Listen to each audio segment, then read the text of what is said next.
Hey, I'm Compoison, and I'll be bringing you a short list of all the reasons why you should be playing Overwatch. The first reason's going to be a few reasons all rolled into one, and that reason's going to be it's made by Blizzard. These are the guys behind games like Diablo, Warcraft, Starcraft, Hearthstone, and Heroes of the Storm. These guys have a long, storied history in the gaming world. Tons of people fondly look back at the hours and hours of time they spent in games like Diablo 2, StarCraft 2 Brood War, and World of Warcraft. And a big chunk of the Overwatch team at Blizzard are the old dogs.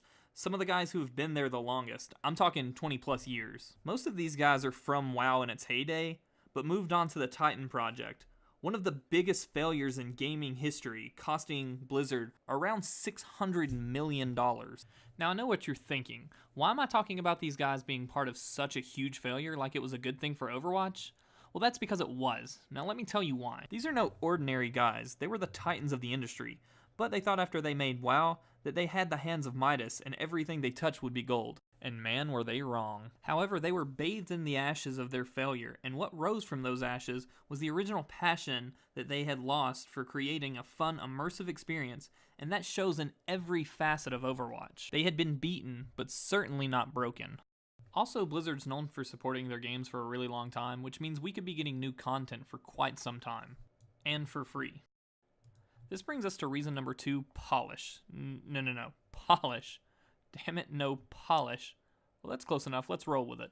Everything about this game screams complete, with the exception of the missing competitive play, which should be available sometime mid to late June 2016, so we're only about 3 weeks away. The gameplay's smooth, the characters are well developed, they interact with the environments completely differently and uniquely, and they all stay completely balanced, and that was not an easy task for such a unique character list. Also, the levels themselves are extremely well made.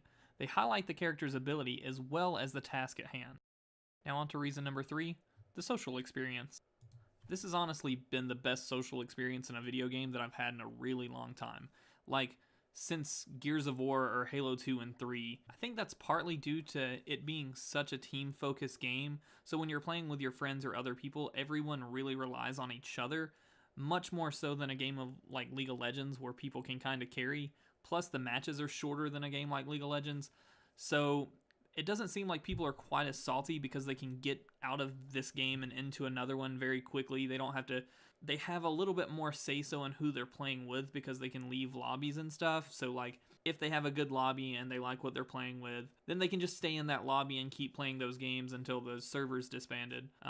So I think that those things, plus just the game being good and people wanting this kind of game. Like, I think that people really wanted a game where it was team-focused and where it was back to the glory days of, like, the 90s shooters like Quake and Unreal Tournament.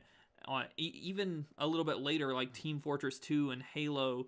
I just think that people crave that, and now that they've got it, like, they're enjoying it. They're not getting butthurt about little things. They're not staying mad all the time. They just get in and play the game and enjoy it. I think that'll change a little bit when the ranking system does get released.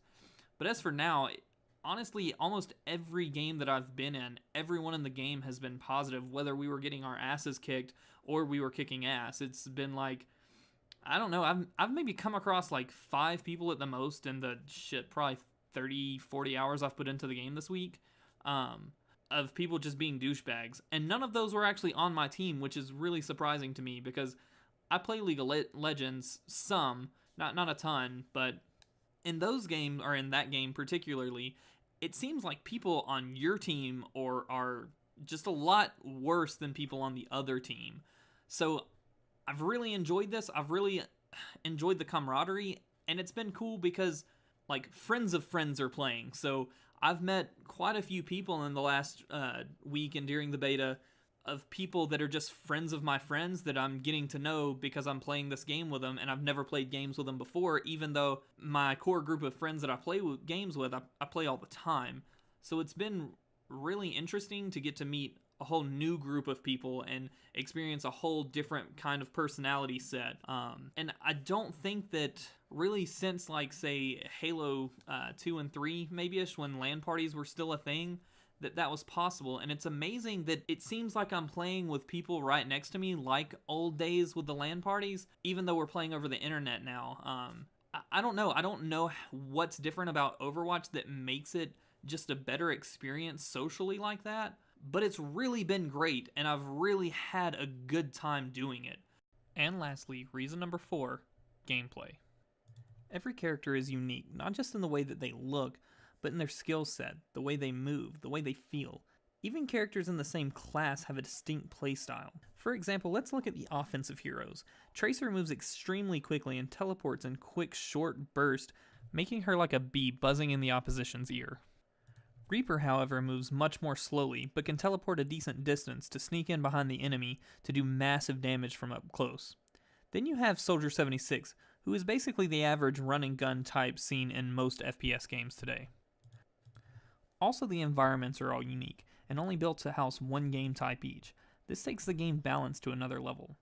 Also, each map interacts with each character and team differently. There are different vantage points for snipers, pathing for flankers, and alleys for tanks. This makes each character of a balanced team feel very, very impactful. Also, the controls, at least for the PC version, feel very clean and responsive as well. Also, most importantly, the gameplay is fun. So fun, in fact, that during the 7-day beta, 9.7 million people logged on and played. Let's reiterate that. 9.7 million people played this game during beta before its launch. That's insane, and that's solely because people have such a good time playing this game. So in closing, while I would have liked to have seen a competitive ranking system at launch, the game is more than worth the price, even at the $60 Origins Edition price. So, there you have it. That's why I think you should be playing Overwatch. I'm Compoison, and I've really enjoyed making this video for you. If you've enjoyed it as well, please like and subscribe down below, and please check back later for more content. Thanks for picking me as your poison, and I'll catch you next time.